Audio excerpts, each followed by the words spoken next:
A startling new report from the Congressional Budget Office is projecting 24 million Americans will lose health insurance coverage by 2026 under the Republican plan to replace the Affordable Care Act. 14 million people will lose health insurance in the next year alone.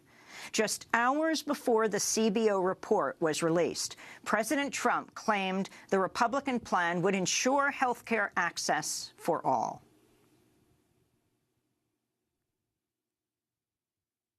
Now, I have to tell you, it's an unbelievably complex subject. Nobody knew that health care could be so complicated. While the White House rejected the CBO findings, Politico is reporting the White House's own analysis predicts 26 million people will lose coverage under the bill over the next decade. The CBO also found that premiums would initially skyrocket for some Americans under the Republican plan. The agency said a 64-year-old making around $26,000 a year would see their premiums jump 700%, from $1,700 under Obamacare to over $14,000 a year under the Republican bill. But the CBO said premiums would eventually decrease for most Americans. On Monday, House Speaker Paul Ryan stunned Fox News host Bret Baier when he described the CBO's findings as encouraging. Reaction on these numbers and what they mean.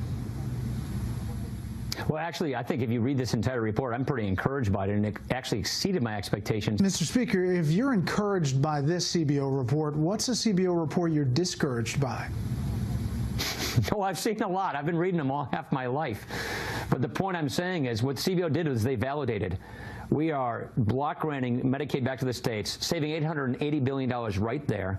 This is an $883 billion tax cut for families and small businesses that helps lower their health care costs. And it saves money and reduces the deficit. So that's really good on all those points. House Speaker Paul Ryan went on to praise the cost savings in the House bill. According to the CBO, the bill would reduce the deficit by $337 billion. But one of the biggest beneficiaries of the Republican bill will be millionaires. According to new research by the Tax Policy Institute, people in the top 0.1% would get a tax cut of about $207,000 under the plan. U.S. House Minority Leader Nancy Pelosi accused Republicans of attempting to push through the biggest transfer of wealth in the nation's history. The CBO has reported that the Republican bill pushes 24 million people out of health care, off of health coverage. This is a remarkable figure. It speaks so eloquently to the cruelty of the bill that the Speaker calls an act of mercy. I don't know if he thinks it's an act of mercy to all the people who will lose coverage, to people who will lose jobs, to the hospitals that may have to close down, especially in rural areas. I don't know if he thinks it's an act of mercy to people on opioid addiction and other addictions who are looking to Medicaid as an answer, as many of the Republican governors have spoken to. This is, okay, so they're taking 24 million people, pushing them off their coverage. And as they do so, they are implementing the biggest transfer of wealth in our history. $600 billion going from working families to the richest people and corporations in our country. Just hours before the CBO report was released, President Trump claimed the Republican plan would ensure health care access for all. The House plan will expand choice, lower costs, and ensure health care access for all. We're negotiating with everybody. It's a big, fat, beautiful negotiation, and hopefully we'll come up with something that's going to be really terrific. I want to thank Paul Ryan and everybody, Mitch, everybody. They're all working round the clock, and I think ultimately the big beneficiary will be the American people. We'll end up with a really great health care plan. We're also going to send Congress a budget request that will include one of the largest increases to defense spending in our history. We're joined here in a very snowy New York by Elizabeth Benjamin. She's Vice President of Health Initiatives at the Community Service Society of New York and co-founder of Healthcare for All. Welcome to Democracy Now!, Elizabeth. Your assessment of the Republican plan and this really explosive assessment by the Congressional Budget Office. I mean, it's simply devastating for low-income people and for working people. What they're going to do is rob $880 billion from the Medicaid program. They're going to rob $673 million in tax credits and subsidies from middle and working income people, and pay for tax cuts to the very wealthy in the order of around $600 billion. So it's just, these are extraordinary numbers. I don't think people understand that 41% of the people on Medicaid are children. The remainder are elderly, people with disabilities, and very low-income wage earners. I was helping a woman recently who used to work in a very high-end department store, and now she got a bad knee from standing up so much in her department store work, and then now works in a coffee shop. And she makes around $16,000 a year. She's on Medicaid. Medicaid has saved her life. She's been able to get the treatment for her knee, and she's been able to keep working. She's in her 50s. If she were to, she is going to go from having free health care on Medicaid that's helping low-wage workers to a $16,000 health insurance plan. It's insane. And you can't afford, basically, to pay what you earn. However, wealthy people will be getting an incredible tax cut.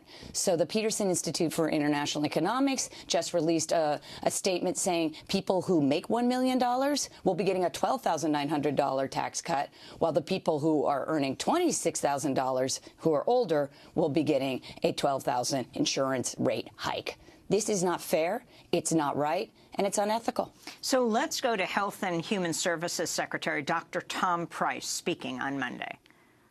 You just look at the numbers. There are 8 million people, 9 million people who are on the exchange currently. I'm not sure how they're going to get to 14 million people uninsured, if that's what they say, with only 8 million people on the exchange.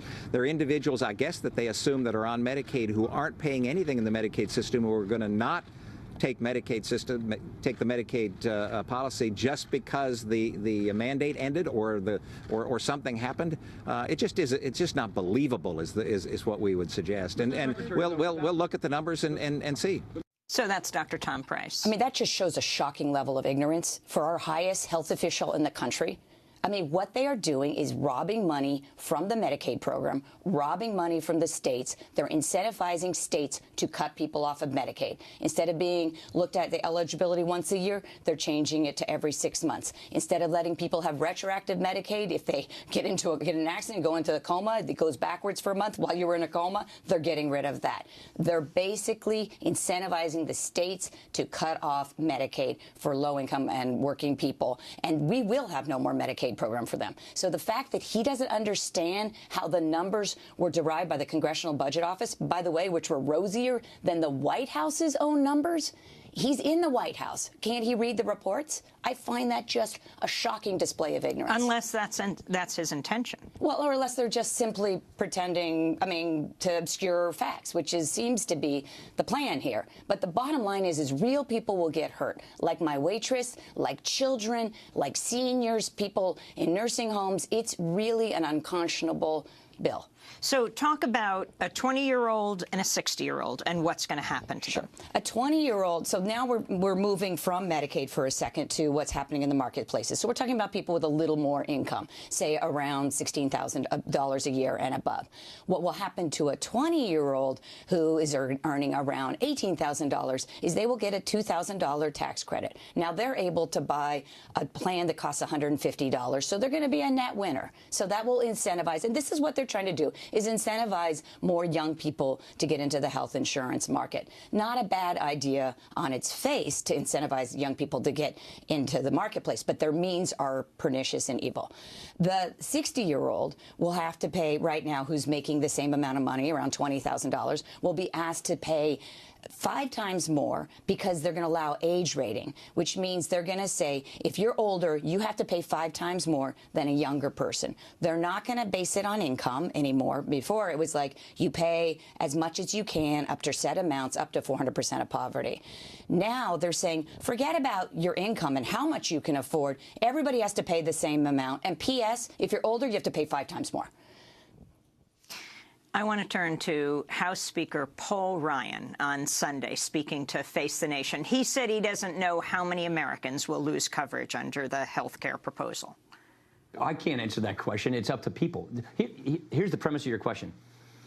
Are you going to stop mandating people buy health insurance? People are going to do what they want to do with their lives because we believe in individual freedom in this country. So the question is, are we providing a system where people have access to health insurance if they choose to do so? And the answer is yes.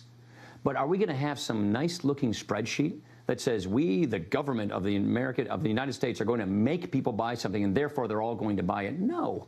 That's the fatal conceit of Obamacare in the first place. So it's not our job to make people do something that they don't want to do. It is our job to have a system where people can get universal access to affordable coverage if they choose to do so or not. That's what we're going to be accomplishing. So House Speaker Ryan says it's all about choice, except when it comes to choice and reproductive rights. Well, it's not about choice because they're basically going to guarantee that health insurance premiums will be unaffordable for older people. You know, when people were asked what they didn't like about the Affordable Care Act, it was they had copays and deductibles. This bill is a guarantee that it's a race to the bottoms. Deductibles will be even higher, copays will be larger, and they're going to allow it. The Affordable Care Act set standards for what good health insurance would be. Now, you could buy lower quality insurance, you could buy higher quality insurance. You had choice, and you arguably have had lots of subsidies for people who really needed it. What's happening here is they're giving a transfer of wealth to very well-income people, very well-off people who don't need it, and they're basically robbing it from low-income people, people on Medicaid, seniors, people with disabilities, and the working poor and middle-income people. And it's just not right, and we have to say no. I saw you speaking to hundreds of people on Sunday here in New York City, something you've been doing a lot. Sometimes 1,000 people pack into a hall to really understand what this is all about. And one of the descriptions of this was wealth care, not health care. That's about right. It's just, I think we are at a point as a country where we have to decide who we really are. And if we're really about enabling the super rich to be richer at the expense of vulnerable populations like children, old people, people with disabilities, and the working poor, who, by the way, aren't getting things necessarily for free, they're having to pay what they can. It's just, that's the Affordable Care Act. That is a fair and just system of health care. It's not perfect. We could make it better, but this is making it, it's throwing it away and offering and substituting it with something much worse that's going to really hurt real people. Elizabeth Benjamin, I want to thank you for being with us, Vice President of Health Initiatives at the Community Service Society and co-founder of the Healthcare for All New York campaign. This is Democracy Now! We'll be back with more on health insurance and health care in a minute.